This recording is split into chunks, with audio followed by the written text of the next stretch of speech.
This is a story from the Bible in Joshua 6 and 7. Then in Joshua 6, it spoke about the fall of Jericho. Now the Israelites are finally entering the promised land under Joshua's leadership after Moses had died. Their first major obstacle was the fortified city of Jericho. Now God tells Joshua he has already delivered Jericho into Israel's hands even before the battle. Instead of attacking immediately, the Israelites are to march around the city once a day for 6 days with priests blowing trumpets and Ark of the Covenant leading the way. On the 7th day, they must march around 7 times, and on the 7th time, the priests are to give a loud blast on the trumpets, and all the people must shout loudly. So when they follow God's instructions, the walls of Jericho collapse, and the army goes straight in and captures the city. Everything in the city is to be destroyed as an offering to God, with men, women, animals, and valuables.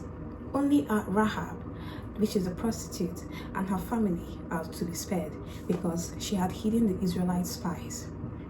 So Joshua declares a curse on anyone who tries to rebuild Jericho will lose his firstborn and youngest sons. So here comes the disobedience of one of the Israelites after Jericho had been destroyed.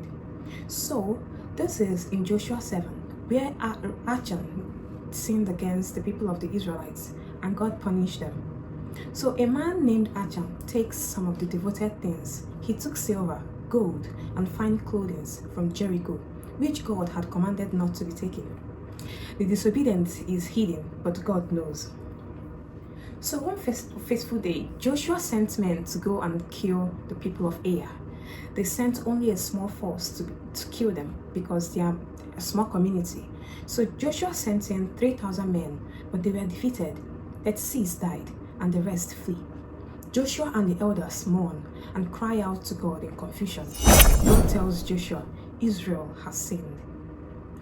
One man's disobedience caused the entire nation to lose God's favor. So amidst their confusion, Joshua consulted the Lord, and God instructed Joshua to cast lots to identify the guilty person. Achan is revealed. He confesses he took a beautiful robe, silver and gold, and hid them in his tent.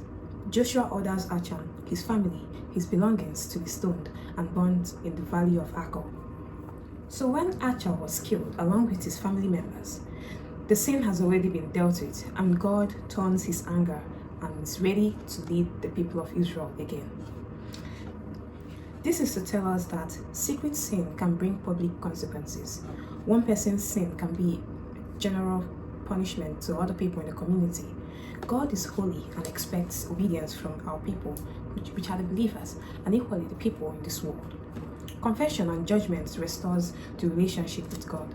So even if you have sinned against God, there is always need for you to continuously come in His presence and confess your sins. God will always forgive you. Confessions brings you closer to God.